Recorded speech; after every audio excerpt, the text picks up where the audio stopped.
Hi అండి, welcome back to my channel. ఈరోజు నేను పన్నీర్ మటర్ మసాలా తయారు చేసుకుంటున్నాను. దీనికి ముందుగా ఒక ప్యాన్ పెట్టుకుని ప్యాన్ వేడెక్కిన తర్వాత ఆయిల్ వేసుకుని అందులోకి ఒక పెద్ద సైజు టమాటాలు 2, ఒక మీడియం సైజు ఉల్లిపాయలు 2 ఇలా పెద్ద పెద్ద ముక్కలుగా కట్ చేసుకోవాలి. ముందుగా ఆయిల్ వేడెక్కిన తర్వాత అందులోనే కొద్దిగా జీలకర్ర వేసుకుని పెద్ద సైజు టమాటా ముక్కల్ని ఇంకా 2 మీడియం సైజు ఉల్లిపాయ ముక్కల్ని ఇలా వేసుకుని ఒక 3 పచ్చిమిర్చిని కూడా ఇలా చీలికలుగా చేసుకొని వేసుకోవాలి. ఇవి కొద్దిగా బాగా నూనెలో ఫ్రై అయిన తర్వాత పచ్చివాసన పోయే వరకు ఫ్రై చేసుకోవాలి. ఇప్పుడు నేను ఇందులోకి కొద్దిగా ఒక గుప్పెడు జీడిపప్పును కూడా తీసుకుంటున్నాను.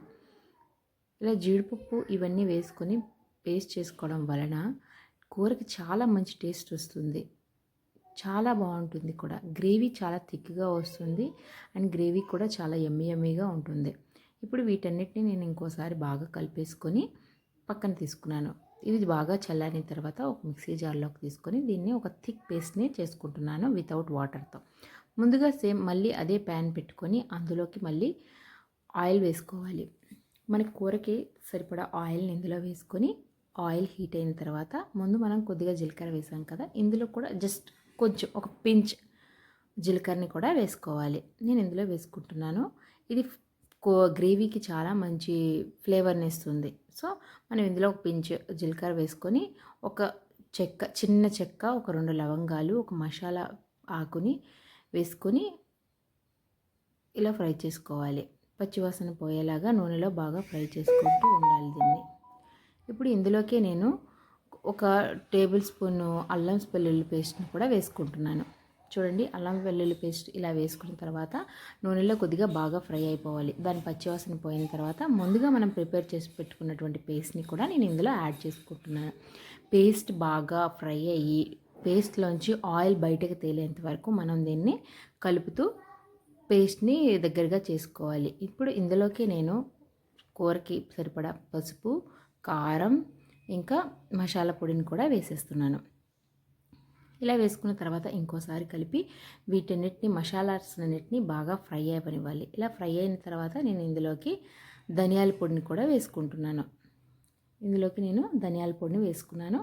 ఇప్పుడు ఇంకోసారి బాగా కలిపి బాగా పేస్ట్ అనేది బాగా ఫ్రై అయిన తర్వాత ముందుగా నేను మటర్ అంటే గ్రీన్ పీస్ని నేను కొద్దిగా బాయిల్ చేసుకున్నాను. వాటి పచ్చివాసన పోయేంత, అవి వేగంగా బాయిల్ అయిపోతాయి. అలా పచ్చివాసన పోయేలాగా కొద్దిగా బాయిల్ చేసి తీసుకున్నాను. ఇలా వేసుకున్న తర్వాత మసాలాలో అవి బాగా ఫ్రై అయిన తర్వాత ఇందులోకి నేను వాటర్ యాడ్ చేసుకున్నాను. వాటర్ యాడ్ చేసుకున్నాక కూరకు సరిపడా ఉప్పును కూడా వేసుకుని ఇప్పుడు నేను బాగా ఒకసారి కలిపేసి మూత పెట్టేశాను. ఇలా మూత పెట్టేసిన తర్వాత మధ్య మధ్యలో తీస్తూ ఇలా కలుపుతూ ఉండాలి.